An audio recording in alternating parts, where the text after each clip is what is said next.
안녕하세요. 존 버나드입니다. 자, 비트코인이 지금 하루 동안 지금 5%, 6% 이렇게 하락을 하고 있습니다. 그래서 암호화폐 시가총액은 1,500억 달러가 감소하고 있는데요. 다시 한번 이제 이 암호화폐에 대해서 우리가 제대로 조금 알아보는 시간을 갖도록 하겠습니다. 그래서 결국에는 이런 이 왕좌라고 하죠. 결국에 비트코인이 붕괴되고 진짜 왕은 금과 은이 되는 게 아닌가, 저는 그렇게 보고 있습니다. 그래서 이거 조심스럽게 또 말씀을 드려야 될 것 같은데요. 왜냐하면은요, 비트코인이랑 그다음에 이더리움, 여기에 투자하시는 분들 엄청 많아요. 비트마인, 그다음에 마이크로 스트래티지, 뭐 여기에 투자하시는 분이 너무 많아서 제가 막 선뜻 어떤 얘기를 뭐 강하게 얘기하기가 쉽지 않습니다. 워낙 악플이 많이 달리기 때문에. 그런데 저는 그래도 제 소신껏 그래도 옳은 소리를 해드려야 될 것 같아서, 제가 생각하는 거를 해드려야 될 것 같아서, 물론 제 생각이 틀릴 수도 있습니다. 근데 저는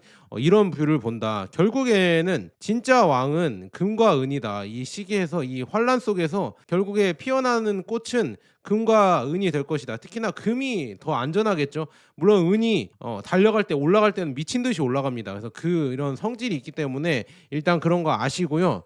그래서 지금 보면 오늘 지금 6억 달러 이상이 또 청산이 났다고 합니다. 제가 비트코인 저번에도 떨어지는 이유에 대해서 말씀드리면서, 여기는 지금 레버리지가 너무 많이 껴있고, 그 다음에 신규 매수자들, 그러니까 비트코인에 예전부터 내가 뭐 2년 3년 5년 투자했다, 그런 분들은 거의 많지 않으세요. 지금 보면은요, 1년 이하의 투자자들이 엄청 많습니다. 그래서 이거는 주식이랑 똑같은 법칙인데요, 그런 투자자들 개미가 너무 많이 몰리면은요, 주가는 안 갑니다. 똑같아요. 그래서 비트코인도 그래서 좀 안 가는 거 아닌가, 저는 그렇게 보고 있고요. 그 다음에 또 하나의 뭐 여러 가지 하락의 이유가 있거든요. 지금 비트코인이 거의 뭐 폭포수처럼 갑자기 이렇게 빠졌죠. 그래서 지금 이게 큰일 난 거 아닌가, 이렇게 다들 생각을 하고 있겠고, 그 다음에 이더리움도 크게 폭락을 했습니다. 그래서 피터 시프는 이렇게 얘기합니다. 자, 비트코인은 이제 은과 거울 상황과 같다. 그래서 이게 뭐냐, 11월 동안 은은 16.5% 급등한 반면 비트코인은 17.5%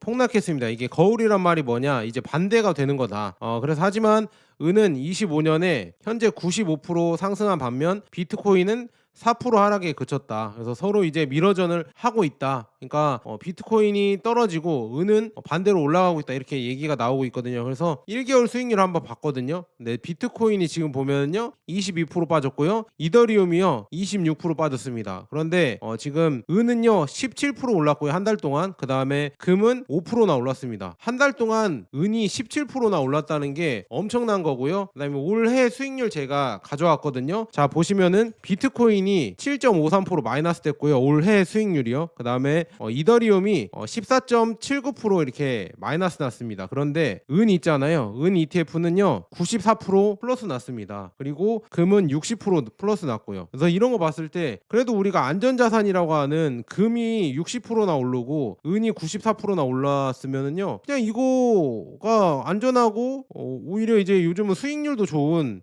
자산이지 않을까. 우리가 뭐 S&P 500도 투자를 하고 있고, 뭐 나스닥 100도 지수 추종 ETF도 투자하고 있잖아요. 근데 거기에 저는 플러스 금과 은, 특히나 금이죠. 금은 더 안전하니까 금 ETF도 가져가는 게 좋지 않을까, 저는 그래서 가져가고 있거든요. 그래서 여러분들도 한 번씩 생각해 보시면은 좋을 것 같습니다. 그래서 이 수익률도 이제 좋고 안정성도 점점, 금은 진짜 안전자산으로 알아주잖아요. 그래서 이렇게 올라오는 거 봤을 때 이거 이제 비트코인과 이더리움이 지면서 진짜 실제 이 디지털 골드라고 했던 이런 비트코인이 점점 이제 내려오면서 진짜 리얼 골드가 올라가고 있다. 리얼 금이 이제는 앞으로 위로 올라가는구나, 이거를 느낄 수가 있다. 이제 시대가 이제 점점 진짜 금을 찾는 시대가 이제는 오고 있구나, 이렇게 볼 수 있고요. 그다음에 진짜 은을 찾는 시대가 이제 점점 찾아오고 있구나, 이거를 느낄 수가 있습니다.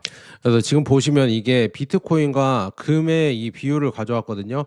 지금 워낙 이 비트코인이 상승을 예전에 많이 했기 때문에 이게 쭉 올라가는 차트였어요. 근데 이제는 이게 모여지면서 이 추세가 이탈을 해버렸죠. 금이 이제 많이 올라가면서 비트코인 금 비율이, 이제는 금이 올라가면서 이렇게 내려오고 있습니다. 이제 금 가격이 오르면 오를수록 이 차트가 내려오는 거거든요. 이제는 내려오는 지금 상황으로 가고 있다. 그래서 이런 거 봤을 때 이제 비트코인을 조금 쉬고 금이 가겠구나 이거를 볼 수가 있고요. 비트코인이 이제는 쉬었다가 다시 올라갈까? 이거는 솔직히 저는 모르겠습니다. 비트코인에 대한 믿음이 저는 점점 없어졌어요. 이제 점점 이제 비트코인도 다 써먹은 거 아닌가, 저는 그런 의심까지도 이제 들거든요. 왜냐, 이제 비트코인은 어디에다 이제 쓸까요? 이제 점점 써먹을 때가 별로 없어지거든요. 그래서 그건 뒤에서 제가 좀 얘기해드리고요. 그다음에 일본의 국채 금리가 지금 또 상승을 하고 있거든요. 이게 상승하면서 엔캐리 청산이 일어나면서 엔캐리가 갔던 자금들, 미국이나 미국 주식이나 아니면 비트코인 이쪽에서 점점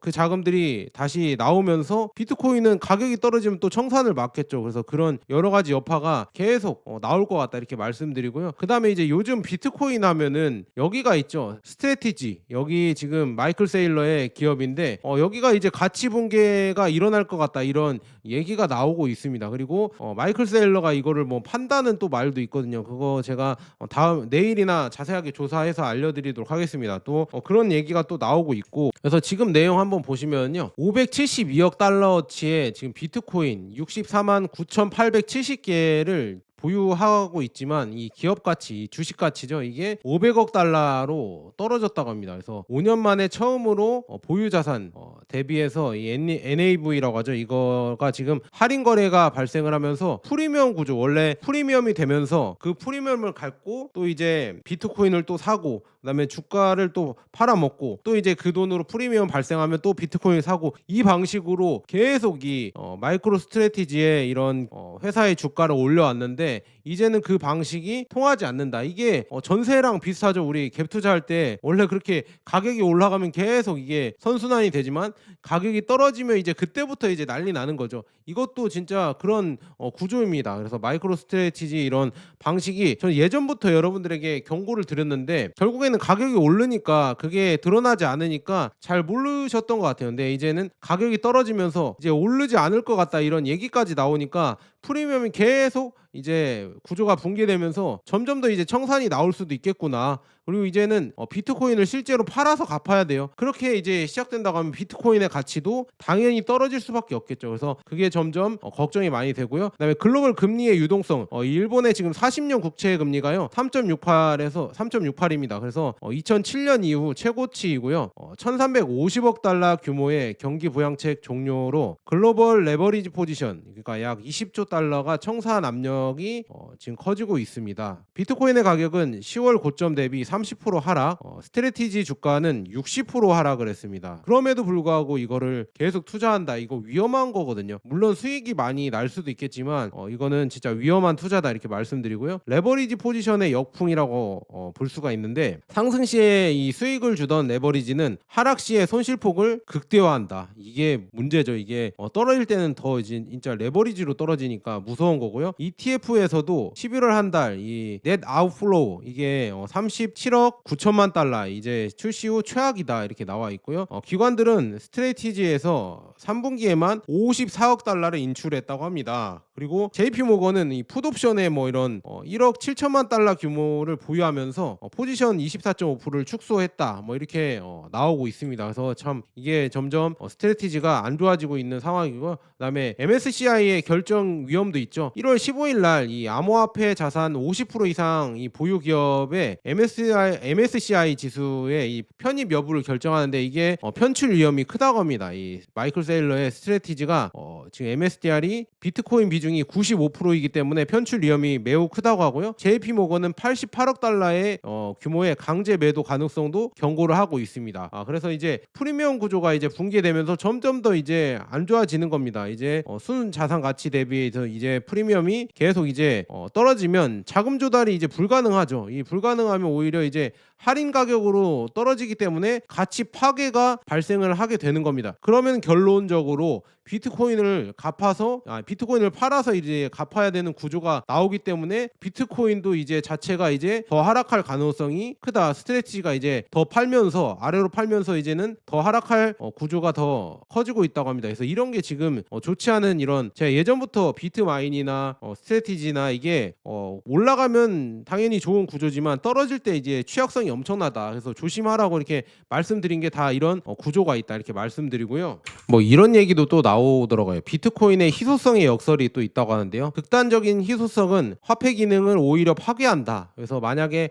마이클 세일러가 가진 모든 비트코인을 태워버린다면요, 남은 비트코인의 가치가 오를 거라고 이렇게 예상을 하지만 오히려 사회적으로 하락할 가능성이 더 높다고 합니다. 그래서 핵심 논지는 뭐냐, 자산이 지나치게 독점되거나 유통이 멈추면 화폐는 교환 수단 기능을 상실하고 단순 저장 수단으로 전략을 한다. 그래서 이제는 뭐 이게 박물관에서만 보는 이런 화폐로 변하는 거 아니냐, 유동성이 이제 실패해버리면 요즘 이제 스테이블 코인까지 나오면서 비트코인의 가치가 점점 내려오고 있죠. 이게 왜냐하면은 비트코인은 스테이블 코인처럼 이렇게 거래를 하는 게 아니잖아요. 그래서 유동성이 점점 실패를 하면서 오히려 이제 비트코인의 이 가격이나 아니면 비트코인의 가치에 대해서 이제 점점 죽어가는 자산이다, 박물관 전시품처럼 죽어있는 자산이 될 가능성이 크다, 뭐 이런 얘기까지도 또 이렇게 나오고 있어서 좀 걱정이 된다 이렇게 말씀드립니다. 그래서 세일러의 이 극단적 희소성 보유 전략은 비트코인 화폐 가능성을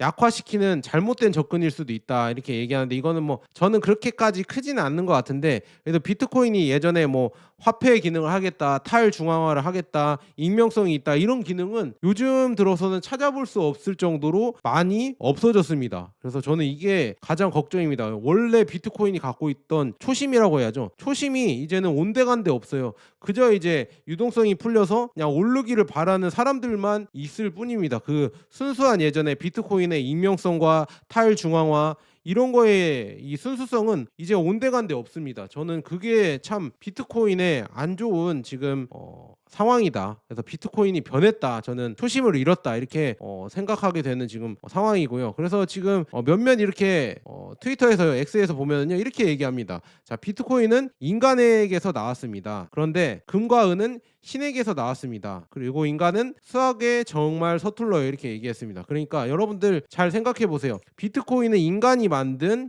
전자 이런 디지털 쪼가리입니다. 디지털 금이라고 해야 되나? 그렇게 보시면 될 것 같은데, 금과 은은 신에게서 나온 거죠. 인간이 만든 게 아니죠. 여러분들 무슨 말인지 아시겠죠? 그래서 뭐가 더 이렇게 가치가 있을까, 여러분들이 한 번씩 생각해 보셔야 된다 이렇게 말씀드리고요. 그 다음에 이제 비트코인이 얘기했던 이 희소성이 있잖아요. 희소성이 여기에 지금 벤지 스미스님이라고 하나? 이분이 이렇게 얘기합니다. 자, 비트코인은 무한히 나눌 수 있기 때문에 희소성이 전혀 없습니다. 실제로 존재하지도 않으니까요. 또한 비트코인의 거래 속도가 매우 느리고 비용이 많이 들기 때문에 유통이라는 꿈은 빠르게 사라졌습니다. 그러니까 그러니까 유통도 하기 힘들고, 그 다음에 뭐 이 희소성이 있다는 게, 근데 중요한 거는 제가 희소성이 있다고 하면요 1비트만 거래가 되게 하는데 1비트 단위로만 거래되게 해야 이 희소성이 있는 거잖아요. 그리고 실제로 금처럼 현물이 있으면은 실물 골드바, 여기 나왔죠, 이 골드바나 아니면은 실버바 이런 실물이 있으면은 거기에 담보를 해서 이게 역시나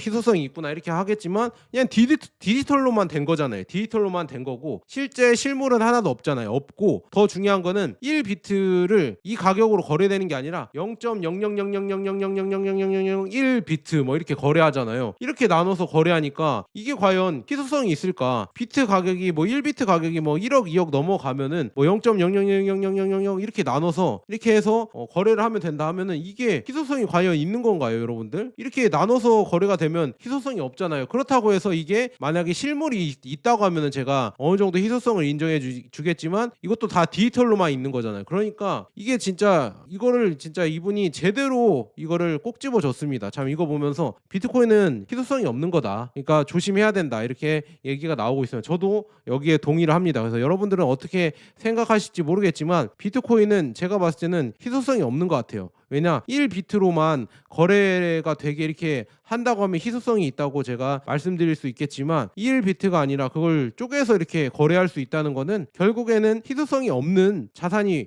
될 가능성이 크다. 저는 그렇게 보고 있습니다. 그래서 좀 걱정이라고 저는 말씀드리고요. 그다음에 그리고 이제 이게 문제죠. 지금 마이크로 스트래티지가 MSCI 여기 지수 26년 1월 15일 날 디지털 자산 50% 이상의 보유 기업 제외 이 규칙을 승인할 가능성이 80% 이상이며 이는 기업의 이 비트코인 보유 자체를 구조적으로 차단하려는 글로벌 금융권의 이 대분류, 대정리 작업이다. 그러니까 이렇게 되면서 만약에 이게 이렇게 돼서 스트래티지가 퇴출당한다고 하면요 이렇게 됩니다. 자, 쭉 보면 여기 규칙이 이렇게 되어 있고요. 만약 이 규칙이 시행되면요 약 140개 기업, 그 다음에 1,370억 달러 규모의 디지털 자산 보유 기업들의 이 패시브 자본이 시장에서 퇴출이 된다고 합니다. 그러면 이제 비트코인의 가격은 더 많이 떨어질 수밖에 없겠죠. 이 자본이 나가기 때문에 이게 참 걱정이 많이 되고요. 그래서 이걸 왜 이렇게 하냐, 뒤에는 아마 은행이랑 이런 헤게모니가 있기 때문에 그런 것 같고, 그래서 지금 보시면요, 자 25년 내내 이어진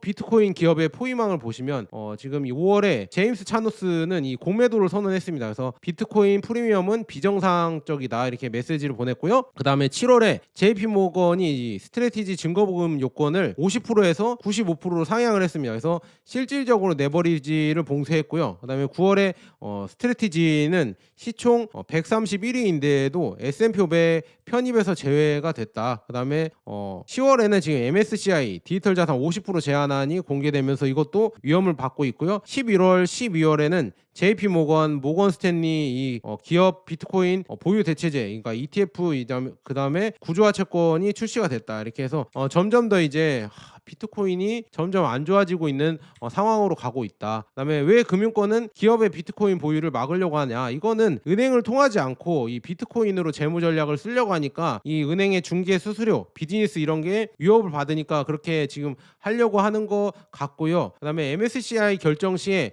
발생할 강제 매도, 이게 기계적 매도 위험이 있는데요. 스트래티지 단독으로 28억 달러 강제 매도가 있을 것이다. 그리고 나스닥 널셀 등도 동일 기준으로 갈 경우 최대 116억 달러, 이 포스트 셀링이라고 하죠. 이렇게 매도가 나올 수가 있고요. 그래서 전체적으로 지금 쭉 보면 실물 시장에서도 최대 250억 달러 가치 증발이 가능하다. 그러니까 이게 지금 엄청난 쇼크로 청산 당하고 이렇게 지금 쇼크가 발생할 수 있어서 이거 조금 걱정이 좀 많이 되고 있고요. 그래서 뭐 이런 여러 가지 지금 위기 때문에 비트코인 가격이 점점 더 떨어질 수 있다 이러는 경고가 나오고 있습니다. 그래서 만약 여러분들이 진짜 비트코인에 대한 믿음이 이렇게 많다고 하면 이렇게 지금 버텨서 오를 수 있다 이렇게 생각하시면요, 반토막 나도 버티셔야죠. 그런데 과연 반토막 나서 여러분들이 버티실 수 있으실까? 저는 그게 걱정입니다. 차라리 그럴 바에는 진짜 안전한 자산으로 갖고 가는 게 좋지 않을까, 저는 그렇게 보고 있거든요.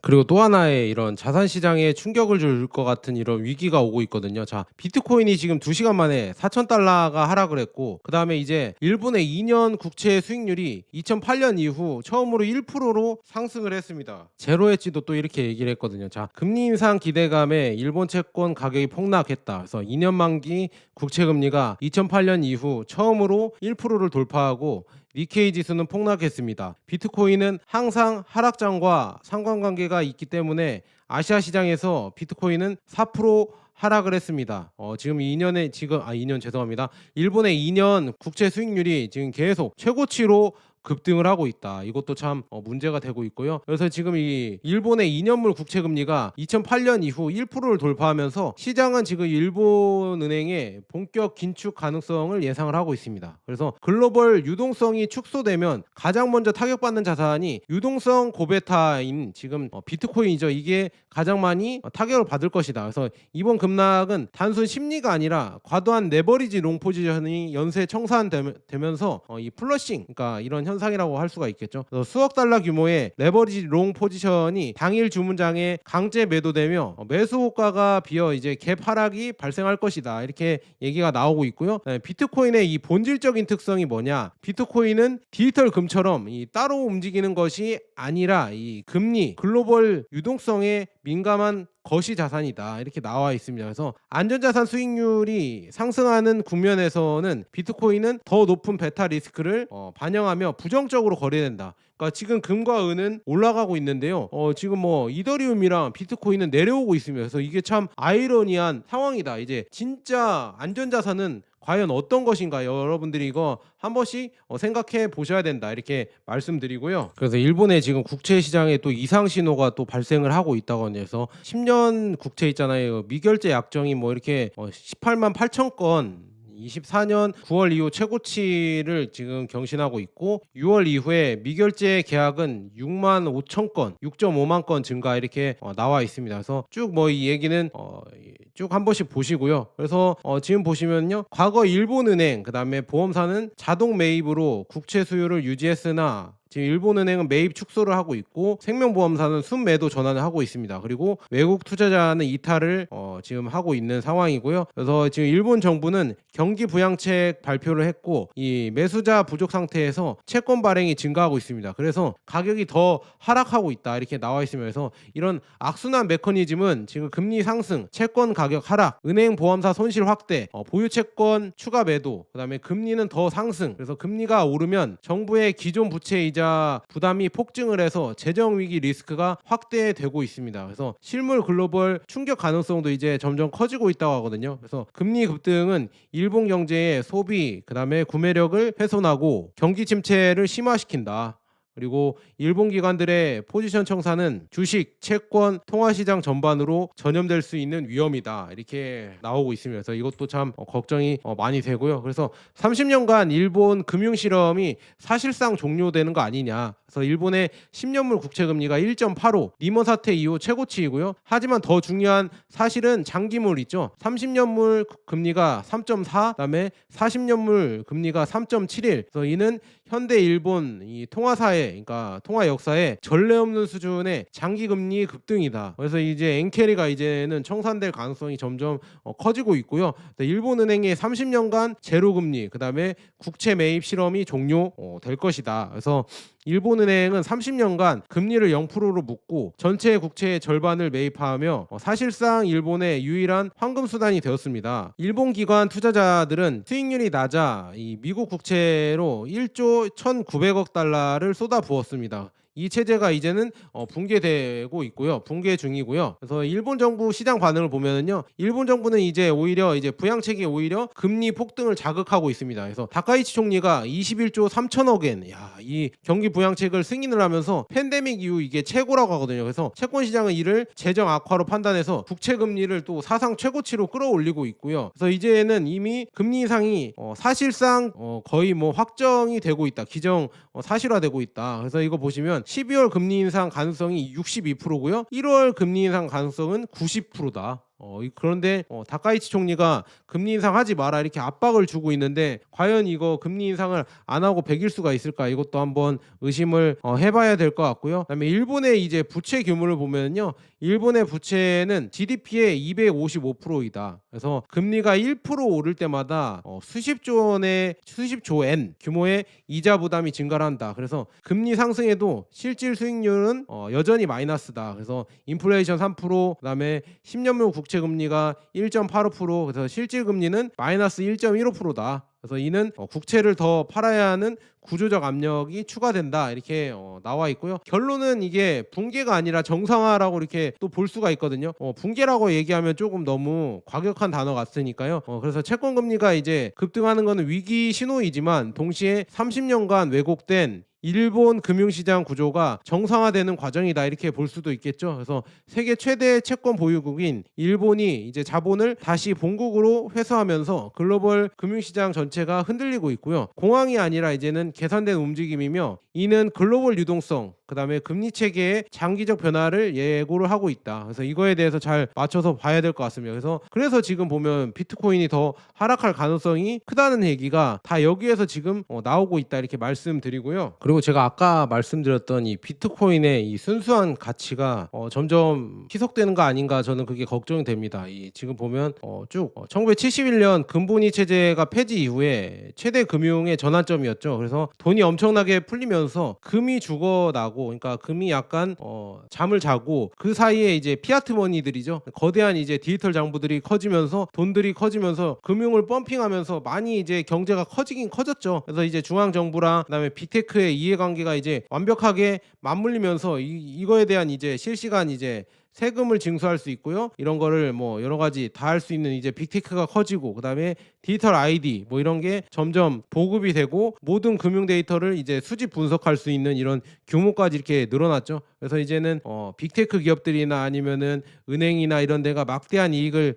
챙기고요. 그다음에 시민의 자유는 이제 이해관계자들의 이제 최우선 순위가 아니게 되었습니다. 그래서 점점 중앙 집중화가 되었죠. 돈을 많이 풀면서 그런 이런 권력도 이렇게 강화가 됐고요. 그다음에 이제는 심지어 이제 뭐 개인의 미래의 생산성까지 이제 토큰화가 될 수 있는 세계가 됐다고 합니다. 그래서 학력, 직업, 소득 데이터를 기반으로 미래 소득까지 이제는 담보를 해서 이거 뭐 체계를 해서 그거에 대한 또 이제 부채를 늘릴 수 있는 기반을 국가에서 또 마련을 할 수 있다고 합니다. 이거에 대한 내용은 제가 다음화에 이렇게 자세하게 해드릴 수 있으면 해드릴게요. 그래서 거기서 지금 나오는 게 뭐냐, 암호화폐의 역설입니다. 그래서 디지털 통제망에서 벗어나기 어렵다. 그래서 여러분들, 우리가 뭐 탈중앙화, 그 다음에 익명성을 그렇게 보장했던 암호화폐들이 이제는 스테이블 코인의 수요가 증가되면서 준비금은 이제 미국 단기 국채에 투자를 해야 되잖아요. 이게 보증을 해야 되니까 담보로. 그래서 미국 부채 시스템이 강화되면서 여기에 이제 종속되는 거죠, 이제 코인들이. 그래서 블록체인은 투명해, 모든 거래가 연구 추적이 가능하죠. 그러니까 이제 탈중앙화가 아니고요,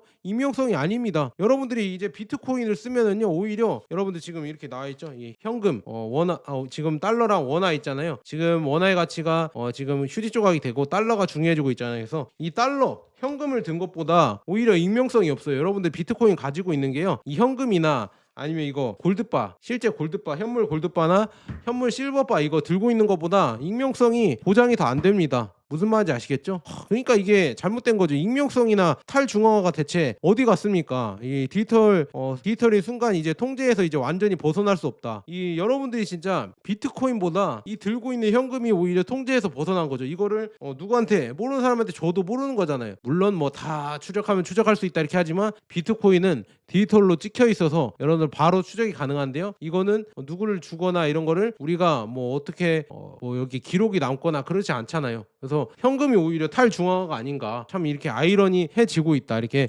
말씀드리고요. 그다음에 익명성까지도 오히려 현금이 더 보장을 해주죠, 그러니까 비트코인보다. 그다음에 이제 거기에서 이제 나오는 게 실물 귀금속, 이게 이제는 마지막 이제 탈중앙화, 그다음에 디지털이 아닌 진짜 아날로그적 자산이다. 그래서 피지컬 골드, 피지컬 실버 이런 게 진짜 인터넷 없이도, 그다음에 허가 이전도 가능하고, 그다음에 전기 없이도 이거든 거래가 가능하다. 그래서 통합 이런 금융 시스템의 유일한 구멍 중에 하나죠. 그러니까 여러분들이 이걸 들고 있으면요, 오히려 익명성이 보장이 되고요, 탈중앙화가 된 겁니다. 그러니까 비트코인이 주장했던 이런 그게 다 이게 실물 금과 실물 은으로 이게 작용이 된다. 그래서 디지털 금의 함정이 뭐냐, 트로이의 목마다. 그래서 실물금과 달리 이 허가가 있어야 행사할 수 있는 청구권일 뿐이다. 그래서 시스템은 통제 어려운 실물금을 통제 쉬운 토큰금으로 대체하려고 이제 지금 시도 중이고요. 그래서 위기 상황에서 이제 디지털금은 무력화될 수가 있다. 압수당하고 그러잖아요. 실물금은 압수하려고 하면 실제로 와서 뺏어가야 되잖아요. 그런데 디지털금은 그냥 인터넷으로 해킹을 시도하거나, 수없이 해킹도 많이 당하고 있죠. 그런 걸 봤을 때 실제로 여러분들의 자산을 지켜줄 수 있고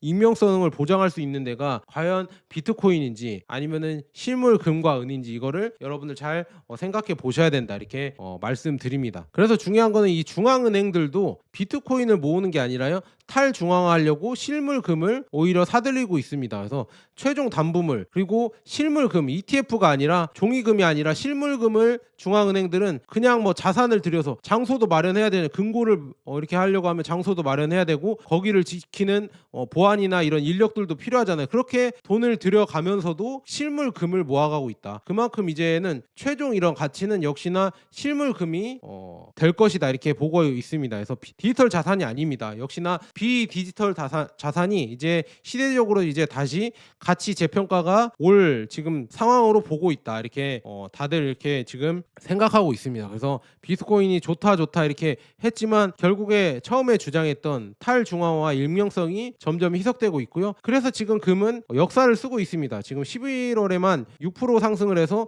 4개월 연속 상승세가 계속되고 있고요. 10월에 3.7%, 9월에 11.9%에 이은 계속된 상승이다. 이렇게 볼 수 있습니다. 그래서 금이 계속 올라가고 있고요. 그다음에 중앙은행들도 금이나 ETF를 계속 모아가고 있다. 이렇게 볼 수 있습니다. 금은 계속 올라가고 있습니다. 그래서 점점 이제 금이 다시 또 이제 왕이 될 준비를 하고 있다. 이렇게 볼 수 있고요. 은도 지금 이제는 고점을 돌파하면서 이제 뭐 어떤 분들은 72달러까지 은 선물이 갈 것이다. 지금 58달러를 돌파했거든요. 계속 이제 신고가로 올라갈 것 같아요. 그래서 은의 상승이 엄청나진다고 하면 이제 은에 대한 이제 서사가 이제 커지면서 점점 더 이제 사람들이 은에 대해서 집중하기 시작할 것 같습니다. 이거를 미리 제가 존 버나드는 말씀드렸잖아요. 그래서 은의 지금 서사가 이제는 시작되고 있다. 이제 예전 고점을 다 돌파하면서 은이 올라가면 올라갈수록 이제는 사람들이 은에 대해서 관심을 많이 가질 것이고요. 그 다음에 우리가 중요했던 환율이 올라서 달러의 가치가 올라가고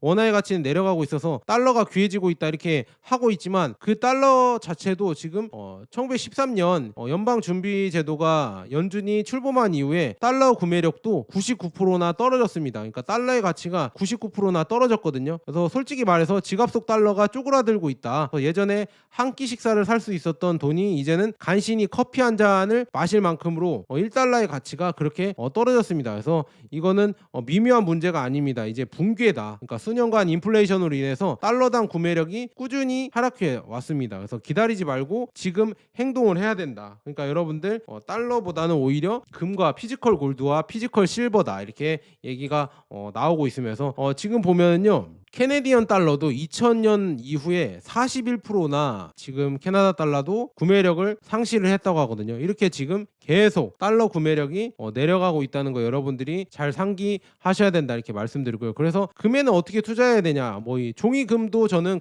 그나마 그래도 투자하시는 게 좋지 않을까 저는 그렇게 보고 있어서, 그래서 금 ETF가 여러 가지 있거든요. 해외 주요 금 ETF는 GLD랑 IAU 그다음에 GLDM 있고요. 은 ETF는 제가 보고 있는 게 SLV라고 있습니다. 이거 이렇게 지금 은 ETF가 있고요. 그 다음에 이제 국내 상장 금 현물 ETF는 뭐가 있냐? 에이스가 있고 타이거 KRX 금연물 이거는 지금 최저 이 보수거든요. 0.15%. 그 다음에 코덱스 금 액티브, 소울 국제금, 그 다음에 뭐 골드 선물, 그 다음에 타이거 골드 선물이 있고요. 그 다음에 은 ETF는 뭐가 있냐 보니까요. 코덱스 은 선물이 있습니다. 그리고 그 다음에 타이거 은 선물이 아니라 아마 이게 금은 선물일 거예요. 그래서 금과 은이 같이 섞여 있는 거거든요. 그런데 순수하게 지금 현물은 없고 그냥 코덱스에서 은 선물이 있습니다. 은에 국내 증시에서는 은에 투자하는 거는 코덱스 은 선물이 있다 이렇게 볼 수 있습니다. 그래서 이렇게 ETF 소개해드렸고요.